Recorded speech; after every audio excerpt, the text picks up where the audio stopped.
welcome back to my channel, and today I will make chicken chipotle pasta, and it's a really easy recipe actually, and here are the ingredients that we will be using.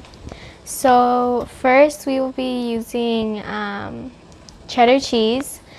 It was a 16-ounce block, but we cut it in half and we cut it into little pieces so it's easier to blend. And then we will be using half a small onion diced, and then we are going to be using half a cup of milk.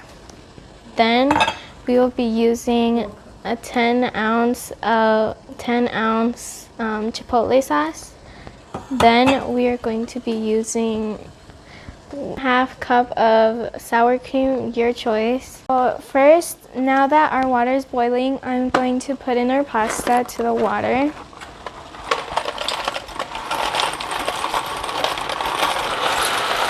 So now I have a hot pan with oil, and I'm going to slide the onions into it.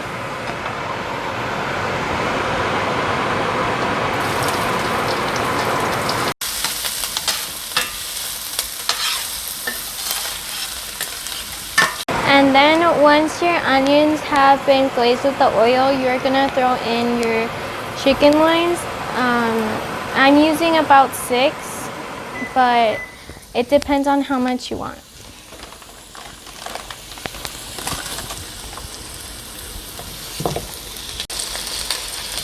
I'm using frozen chicken loins, but if you have fresh ones, it would be better, but just use what you have. So now that I have covered both the chicken and the pasta, I'm going to let them cook for a little bit, but meanwhile I'm going to blend my salsa. First, you're going to throw in the cheese in the blender, 1.5 cup of sour cream,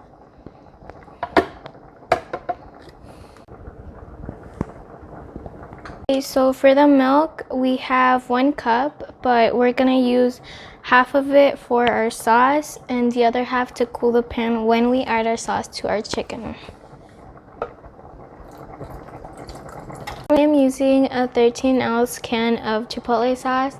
They sell smaller sizes, and you can also add as much as it depends on how spicy you want it.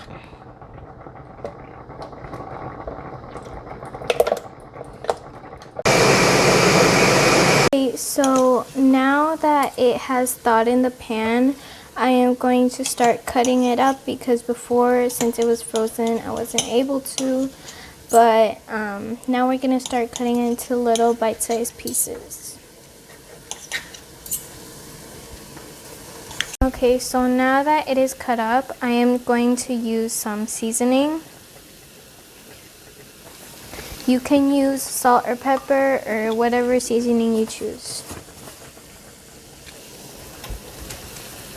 Okay, so now that my chicken is cooked, we are going to add the other half cup of milk to cool it down before we pour in our sauce, because our pan needs to be cold because of the sour cream. And once that is coated, we are going to add our sauce.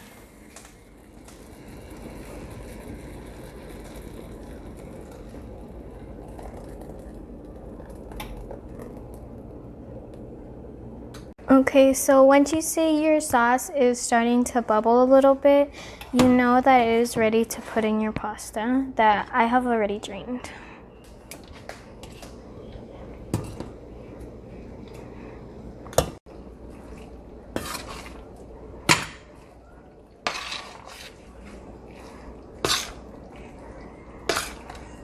So this is the result, guys. I think it turned out really good. It's a really easy recipe, and just a little tip: if you let it cool for a little bit after you cook it, the sauce gets thicker and it's not as liquidy as it was when you ended it. So I think this is really good. It's one of my favorite recipes, and I hope you guys enjoyed it, and I hope you guys try it out. It's really good.